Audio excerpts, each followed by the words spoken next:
Sí, sí. Ok. Entonces, eso es aplicable a Internet, es aplicable a Photoshop, es aplicable a Premiere, es aplicable a lo que sea, ¿no? El chiste es que si tú tienes varios núcleos, puedes tener varios ciclos de procesamiento al mismo tiempo. Entonces, puedes estar usando Photoshop al mismo tiempo que estás usando el Google Hangout, al mismo tiempo que estás usando Excel y al mismo tiempo que estás usando DaVinci, por decir algo, ¿no? Ahí ya que son como ocho acciones a la vez. Entonces, si tienes 8 núcleos, pues ya estás como utilizando los 8 núcleos, ¿no? Aparte de los núcleos hay otra cosa que se llaman hilos, ¿no? Que esos son es una cosa como más de software que como que truquea y como que duplica los ciclos de procesamiento, como que engaña a la computadora para que a través de un software como que tengas todavía más ciclos de procesamiento que son como virtuales, ya no son como ya no tienen que ver tanto con los transistores, sino ya es una cosa como más de programación, ¿no? Hoy en día más o menos los procesadores más o menos buenos empiezan como en los 8 núcleos para arriba. Entonces hay que buscar tener procesadores de esa capacidad. Y lo otro que es importante en un procesador es la velocidad, que la velocidad es qué tan rápido puede procesar y completar esos ciclos de procesamiento. O sea, hay que entender que en un ciclo de procesamiento no es como que solamente un transistor está funcionando. En realidad están funcionando un chingo de transistores y un chingo de circuitos integrados como para poner en orden un ciclo de procesamiento. ¿Y cómo funcionan estos ciclos de procesamiento? Funcionan a partir de programación que tiene que ver como con lo que vimos con profundidad de bits con los sistemas operativos. Hay 2 tipos de sistemas operativos actualmente, 32 y 64 bits. Lo que significa eso es que en un sistema operativo de 64 bits, toda la información que se está manejando en la computadora es información almacenada o empaquetada en flujos de 64 dígitos. Y cuando estás trabajando en un sistema operativo de 32 bits, esos flujos de información viajan en paquetes de 32 dígitos. ¿Sí? ¿Sí se entiende? Sí. Ajá. Entonces, obviamente en un flujo de 64 dígitos es mucha más la cantidad de información que puedes estar, digamos, manejando en el mismo tiempo. Por eso es que los sistemas operativos de 64 bits son mejores, son más rápidos que los de 32 bits. ¿Sí? ¿Hasta ahí vamos bien? Sí. Okay. Sí. Bueno, y luego lo otro es la velocidad de esos procesos, ¿no? Que eso está medido en gigahertz, ¿no? Y esas son como las señales, porque finalmente el gigahertz es un elemento de lectura electrónica también, ¿no? Que es la velocidad, está medida en gigahertz.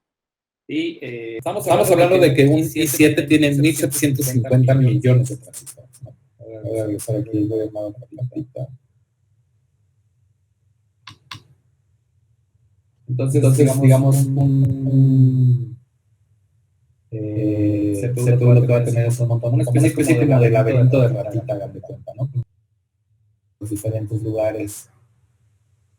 Por ejemplo, para poder hacer la decodificación, ¿no? Pues el procesador no va a tener la interfaz estaría lleno. Te va a tener que ir al disco duro, en donde tiene almacenado el software, para poder interpretar esa información, y entonces va a regresar al CPU, y entonces luego ya lo va a interpretar, y probablemente vuelva a la hora de que exportes otra vez al disco duro, ¿no? O en algún momento al VRAM, o en algún momento a la RAM, dependiendo del proceso que estés haciendo. Pero el chiste es que en realidad estás haciendo esa decodificación de bits en ceros y 1, pues necesita de un montón de información que tiene que estar procesándose al mismo tiempo y en chinga, ¿no? Entonces, para eso es la velocidad del procesador. Entonces, por ejemplo, dependiendo de lo que vas a hacer, ¿no? O sea, puedes tener, no sé, un procesador que tenga 8 núcleos, pero que corra a 1.3 GHz, ¿no? Entonces, se va a estar trabando mucho aunque tenga los 8 núcleos, ¿no? Es preferible para mí uno de 4, pero que tenga una velocidad más avanzada. Digo, lo ideal es uno que tenga las las dos cosas, ¿no? O sea, un procesador, por ejemplo, de 34 núcleos que corra a 3.8 GHz, pues tiene las dos prestaciones, tiene 34 núcleos, o sea, que puede estar estableciendo 34 ciclos de procesamiento independientes a una velocidad de casi 4 millones de señales por segundo, ¿no? Entonces, es un procesador lo suficientemente rápido, ¿no? ¿Y para qué? O sea, ¿para qué necesitamos esa velocidad en realidad? Bueno, la necesitaremos si lo que vamos a hacer son cuestiones multitarea, ¿no? O sea, vamos a estar usando muchos softwares al mismo tiempo, o vamos a estar usando softwares de alta gama, ¿no? Que requieren generalmente muchos procesos y a una alta velocidad. ¿Cuáles son los softwares de alta gama? Pues sobre todo los de video, ¿no? Que pues para bien o para mal es en la carrera en la que ustedes decidieron meterse. Entonces, lo ideal es que tengan buenos procesadores, ¿no? Un procesador, por ejemplo, i5, i3, que he visto que muchas laptops tienen, un i3 a 1.8 o a 1.3, o pongamos que a 1.2 gigahertz, pues desgraciadamente les va a servir para muy poquito en términos de video. Te va a estar trabando a cada rato, les va a pedir renders a cada rato, ¿no? Entonces, busquen que por lo menos sea de i5 para arriba si están trabajando en Intel, y si van a AMD, pues yo les diría que sí busquen que sea de la familia Ryzen, que ya son los de la última gama. De hecho, AMD ahorita ya es superior a Intel, tiene mejores procesadores, con más núcleos y mayor velocidad, ¿no? Pero Intel sigue siendo como muy, es muy comercial, ¿no? La diferencia entre Intel y AMD es que Intel gasta en publicidad y AMD no. Esa es la única diferencia. Y bueno, que ahora AMD tiene unos procesadores súper potentes que todavía Intel no le llega a eso, ¿no? Entonces, primera cosa, ¿no?, en la que se tiene que fijar, cantidad de núcleos, mientras más mejor. O sea, digamos, una laptop yo creo que por lo menos 7, 8 núcleos me parece que es lo mínimo indispensable para que puedan trabajar bien. Y la velocidad, por lo menos, que esté sobre los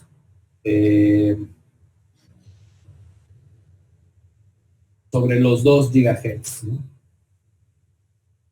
Y es por eso que les digo, la velocidad son la cantidad de millones de señales de los transistores que van a estar circulando en su procesador por segundo, y los núcleos son las capacidades de completar ciclos de procesamiento de manera independiente.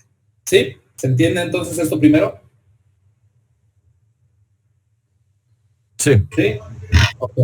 Sí. Pero digamos, el procesador no trabaja solo. Lo que habíamos dicho, otra vez regresamos a esta gráfica, tenemos la tarjeta madre, que es donde van ensambladas todas las piezas de nuestro hardware, y tenemos en el centro nuestro CPU. Y aparte tenemos otros componentes que son muy, muy importantes. Uno es la memoria RAM.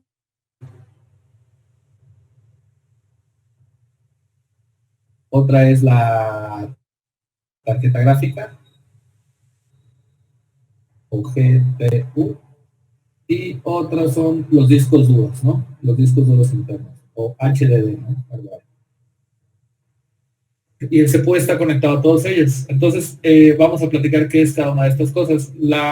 Los discos de memoria, ¿no?, no son tan importantes, porque también otra cosa que a veces pasa es que queremos un disco duro de muchísima capacidad, y en realidad tenemos que entender que muy probablemente, sobre todo en este rango, en este trabajo, los discos duros, vamos a utilizar muchas veces discos duros externos que se venden por separado y se conectan directamente a la computadora. Y es muy, muy probable que muchos de los trabajos que los hagamos bajo este esquema, por varias cosas. Una es porque muchas veces los trabajos en los que vamos a estar inmiscuidos, como el video es tan pesado, van a pesar teras y teras. Y la otra es porque, como muchos trabajos del audiovisual se trabajan en varias computadoras, luego lo que pasa es que ese disco duro se lo llevas a otra persona que lo conecta a su computadora y termina el trabajo. Entonces, esas son las dos razones. Pero digamos, ¿qué es lo que va a almacenarse en un disco duro? En un disco duro básicamente lo que se va a almacenar es toda la información de software. La información, digamos, que permanece fija en una PC. Todos los programas están almacenados en el disco duro y archivos que vas a ir almacenando en tu disco duro. Esperen un segundito,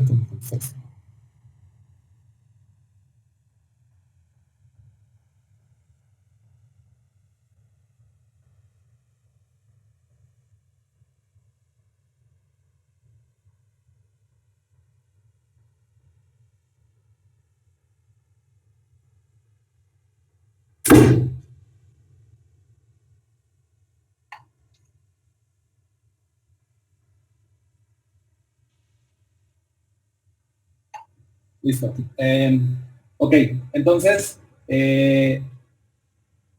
ante cualquier instrucción, digamos, el CPU lo que va a hacer es, en este segundo proceso del ciclo de procesamiento, que es el de codificación, es esa instrucción que tú le mandas desde el hardware, pues la va a cotejar con la información que tiene del software en el disco duro.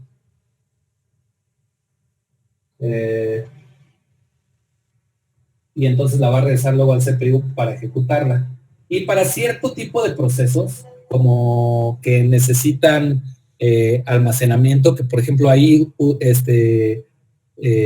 tiene mucha importancia el video en sí, ¿no? Porque en el video se hacen muchos procesamientos muy fuertes o de mucha, digamos, que almacenan mucha memoria, ¿no? Pues por todo lo que hemos visto, ¿no? Ustedes, si ven un archivo de video, todas las cosas que tienen que además que funcionar de una manera tan rápida, cuando platicamos de cómo se almacenaba el video, por ejemplo, en una tarjeta SSD, ¿no?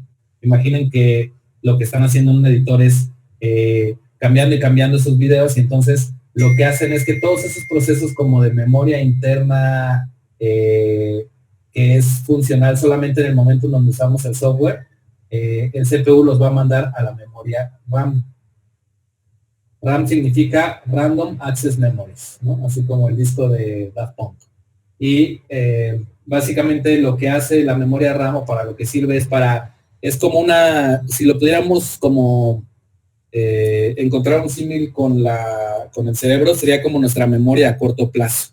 Por ejemplo, lo que sucede cuando yo les estoy dando una clase es que ustedes están almacenando las cosas.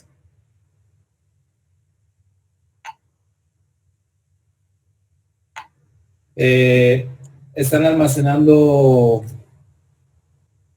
esta información que les estoy dando en su memoria a corto plazo, y ustedes ya decidirán, dependiendo de si consideran lo que les estoy diciendo importante o no, pasarlo a su disco duro, a su hard drive, que ya es como su biblioteca, digamos, ¿no? Porque lo que tiene la memoria RAM es que se borra inmediatamente cuando tú apagas tu software, la memoria RAM se elimina y queda otra vez todo este espacio disponible para la siguiente sesión que vas a tener de un software.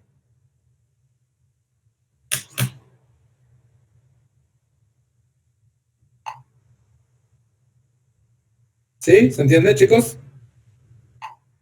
¿O no? Sí, profe. ¿Sí? Seguimos. ¿Sí? Entonces, lo que hay que fijarse en la memoria RAM, por ejemplo, cuando haces procesamiento de texto, pues no importa la memoria RAM, puedes tener 2 GB de memoria RAM y no se te va a llenar nunca, porque el texto es muy, muy sencillo. Pero, por ejemplo, cuando estás haciendo animación 3D, video, ilustración, fotografía, sí necesitas un montón de memoria RAM, porque si no tienes suficiente memoria RAM, lo que va a suceder es que vas a estar a la mitad de tu sesión de After Effects o de Premiere y la memoria RAM se te va a llenar y entonces ya no te va a dejar trabajar a gusto, ¿no? ¿Cuánto es lo mínimo? Pues si tienen una laptop, yo lo mínimo que les pediría, o más bien que les sugeriría, yo no les tengo por qué pedir nada, son 8 GB. Si tienen 16 GB en una laptop, ya están del otro lado. En una armada, digamos, los 16 GB serían como lo mínimo indispensable. Ya con 32 GB, pues ya están bastante bien. Y ya con 64 GB ya están teniendo una muy buena memoria RAM, ¿no? En esta compu que les estoy enseñando tengo instalados 98 GB de memoria RAM y todavía puede subir hasta 120 y algo. Ya tengo todavía 2 slots vacíos. Les puse estas ranuritas porque las memorias RAM funcionan así por ranuritas, tanto en el laptop como en PC. Ahorita les voy a enseñar un poquito el CPU de la computadora y les voy a enseñar dónde están todas las cosas. Ok, esa es la memoria RAM. Entonces, ahí lo importante es que tenga la mayor cantidad posible a esto que se dedican. Les digo, si son escritores o godines, ¿no? Así, oficinistas, pues no pasa nada, ¿no? Pero ese es uno de las grandes broncas del audiovisual, que sí exige como ciertas computadoras con ciertas prestaciones, ¿no? Entonces, bueno, se va entendiendo el CPU, de lo que se encarga es de crear procesos. Otra cosa que me faltó decir del CPU, que también es importante, es que el CPU, digamos, tiene sus núcleos, su velocidad y tiene una cosa que se llama caché, que es como, el caché es como una especie de memoria a corto plazo anterior a la RAM, digamos, que obviamente se llena más rápido, ¿no? Entonces, digamos, para hacer los procesos más rápidos, manda primero todo lo que tiene que recordar para ejecutar al caché, y ya que se llena el caché, lo manda a la memoria RAM. Y ya que lo va a publicar, lo regresa al CPU y lo manda al hard drive, ¿no?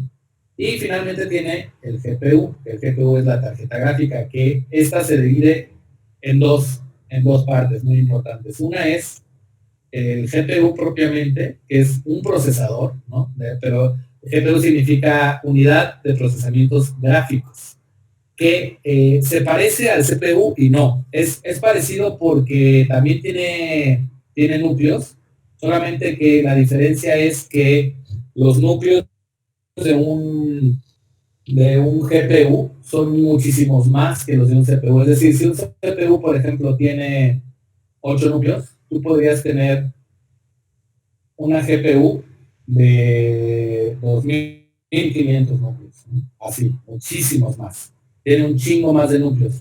Pero, ¿qué es lo que pasa? Que los procesos, digamos, el CPU tiene pocos núcleos, pero que hacen procesos lineales, o sea, procesos que no se van a repetir, ¿no? Por ejemplo, hacer un render de un video, o hacer una interpretación de una gráfica 3D. Y el GPU tiene miles de núcleos, pero que sirven para procesos mucho más sencillos que son cíclicos. Por ejemplo, los frames de un video, ¿no? Que son 24 frames por segundo. Entonces esos los va a interpretar a través de la GPU. Y otra cosa que es importante entender de las GPUs es que es memoria a corto plazo, pero solamente de las cuestiones gráficas. Entonces hoy en día una tarjeta de video muy buena tiene 12 GB de memoria RAM. Nada que ver con los 98 de la computadora, pero son 12 GB exclusivamente, digamos, focalizados a cuestiones gráficas, ¿no? Entonces, por ejemplo, en el DaVinci, que es lo que les digo, el DaVinci, digamos, casi no utiliza el CPU para sus procesos, sino que todo el tiempo lo está mandando todo a la GPU. Entonces, cuando tú empiezas a hacer correcciones de color, se empieza a llenar la memoria de RAM. Aunque sí utiliza la memoria RAM, la utiliza muy poquito. Utiliza más la memoria de la tarjeta gráfica. Entonces, cuando tú haces una corrección de color ya de 4 o 5 capas, se empieza a llenar tu memoria de RAM, y lo que tienes que hacer es apagar la computadora, que se vacíe el caché de la memoria de RAM y otra vez volver a empezar. O bajar la resolución, que es lo significa. Entonces, básicamente son los aspectos en los que hay que poner atención. Una tarjeta de video que hay que fijarse, yo diría que si lo que van a hacer ustedes es animación o es pues videojuegos, ¿no? Jugar videojuegos, y que se fijen sobre todo en los núcleos, ¿no? de su GPU. Y si van a hacer corrección de color y edición de video, se fijen en la memoria RAM, ¿no? Y otra vez, lo óptimo, que esté muy cabrona de las dos cosas. O sea, que tenga un chingo de núcleos y un chingo de memoria RAM. Y los discos duros, les digo, que tengan uno así base de, qué sé yo, 1 terabyte, es suficiente como para que tengan almacenado ahí solamente el software. Y entonces, les digo, como que todos sus trabajos los guardan en discos duros externos. ¿Sí se entiende más o menos, chicos, esto? Sí, se entiende. ¿Tienen dudas? ¿Ya lo sabían? ¿No lo sabían? Sí, ya lo sabía. No. Al chile yo no, pero está interesante. Yo no. Sí, machín. Entonces, para lo bajito, como cuánto sale una chida para video? Si la armas. ¿En laptop o armada? Armada. Yo creo que desde 15,000 pesos te puedes armar una chingona. Una armada. Buena. Arre. Sí, es más de que me la voy a checar aquí en lugar de llevarme la mía. Vamos a ver cuál sería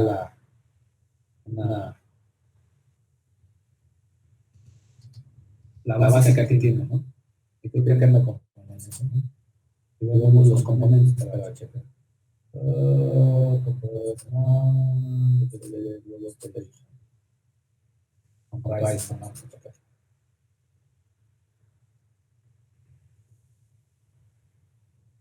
Bueno, aquí la más bajita empieza en 23, ¿no? Y la más cara en 168. Profesor, si acepta una sugerencia, hay un lugar en donde yo he visto, bueno, también para yo cotizarme también para lo que va a ser mi torre y todo. La página se llama Diditech. Tienen un local aquí en Guadalajara y todo eso, y tienen una variación de precios muy decente como para dependiendo de el nivel al que le vas a entrar. Creo que he visto que tienen equipos desde 8 con, ¿qué era? Creo que con unas tarjetas de 1660, algo por el estilo. Y ya si no yéndote al extremo de casi 40 y tantos, pero ya estás yéndote para las 2070, un Ryzen 7 y etcétera. Por si ahí luego quiere para mostrar a los compañeros y pues también su opinión, ya que usted conoce más del ámbito. Sí, ahorita lo checamos. No, nada más quería, lo que quería era que vean más o menos los componentes y los precios. Pero ahorita checamos el Diditech, a lo mejor es más barato. Mira, esta está en 23,000 pesos y tiene una tarjeta gráfica GTX 1650 de 4 GB, está bien. Un procesador Ryzen 5, o sea, de 5 núcleos. Habría que ver cuánto corre el procesador Ryzen 5, que aquí nada más lo ponen. Procesador. Profe, una duda. Ajá. ¿Sabes cuál es la diferencia entre GTX y RTX? No, eso no lo sé. Creo que es como la arquitectura de todo lo que rodea al chip, pero exactamente no sé. Mira, la frecuencia base del Ryzen 5 tiene una frecuencia de base de 3.2 GHz, está bien, ¿no? Ya overclockeado está a 3.4 y el caché de 8 megas. Generalmente el caché, les digo, es bastante lento, ¿no? Y tiene 6 núcleos. Entonces, pues está bastante bien, sobre todo tiene buena velocidad, ¿no? La memoria RAM viene instalada con 16 gigas y un disco duro de tera. No, es Diditech de Diditech. Sí, creo que la verdad. Sí, si no, de todos modos puse el enlace en el chat para por si acaso. Es nada más las dos letras DD y ya Tech. Ya. Me dijiste diferencia entre GTX y RTX, ¿verdad? Sí.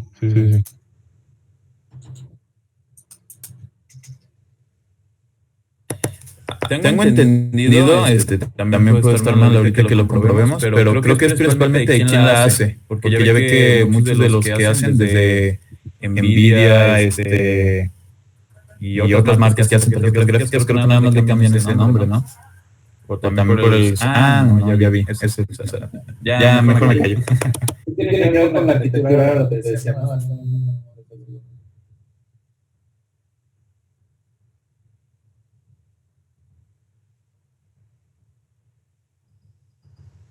Sí, porque había visto videos en los que, por ejemplo, con el RTX, la mayoría de los juegos que cargas tienen la opción de aumentar los gráficos y se ven más realistas. Entonces, había visto que con el GTX no sucedía eso, pero o sea, no entendía muy bien, o sea, como la diferencia entre uno y otro.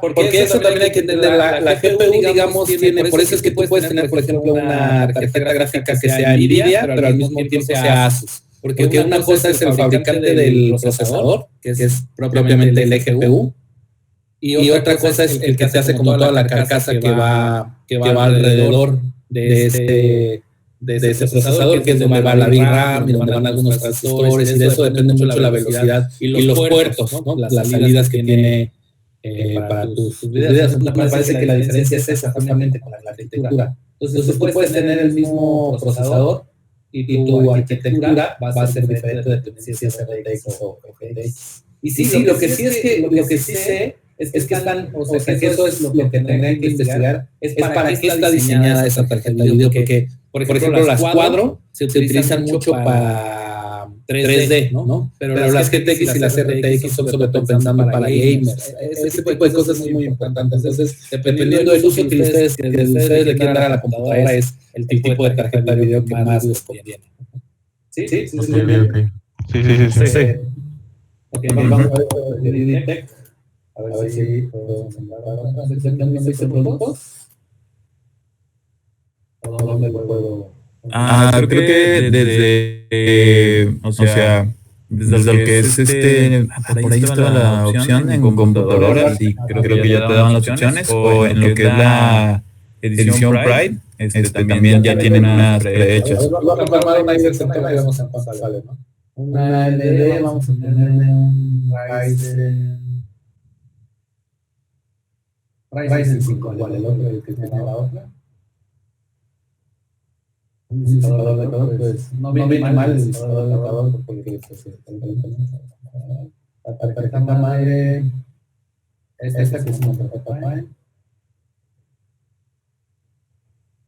La memoria de RAM, pues vamos a ponerle esta que está barata.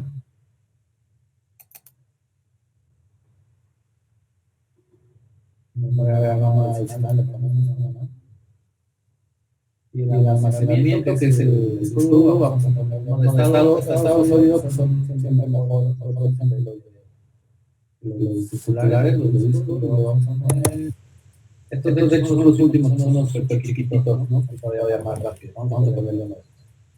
Y si tiene un almacenamiento adicional, vamos a dejarlo así porque el almacenamiento adicional, bueno, está bien. Y la tarjeta gráfica.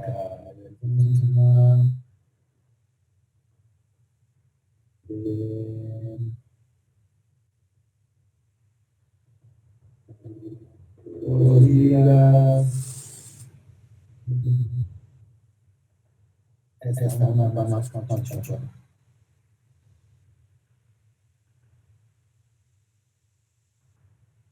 El gabinete es el que sea más barato.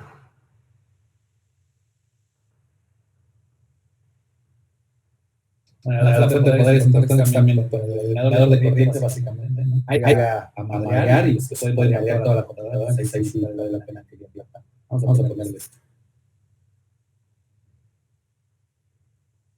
Y sí, que no ensamble, ¿no? Y vamos a ponerle el cargador del completo.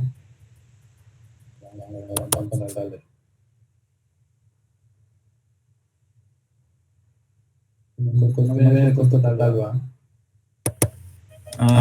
Normalmente sí aparece, tal vez no debería estar hasta abajo, porque te dice hasta ahí está.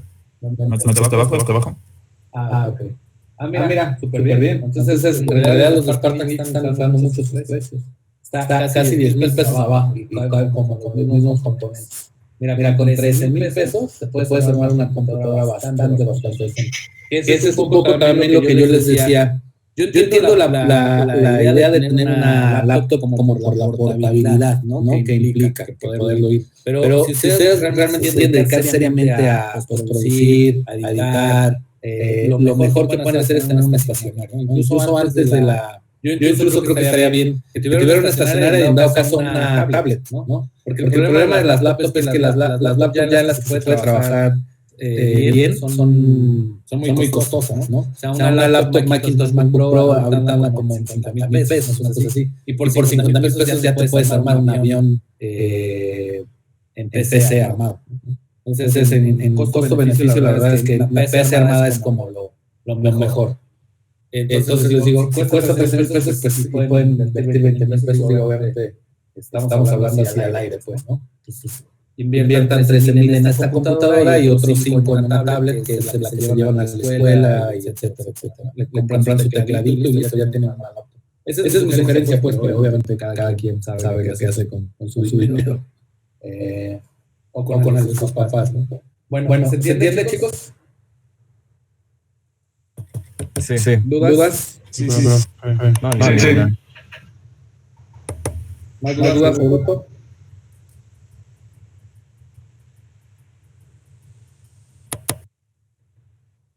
No, cero dudas ya, todo clarísimo. Todo bien. No, ninguna duda. Yo una duda sobre el trabajo final. Dime. Va a ser que cada uno compartiendo su pantalla, ¿verdad? Y usted revisando. Exactamente. Ok. Esa es la idea. Bueno, ahora vamos a platicar entonces un poquito ya para terminar de la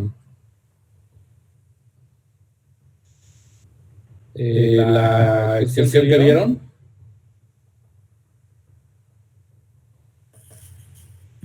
¿Presentación? ¿Cuál? No, la exposición. Ya, el video. Ajá. A ver, platíquenme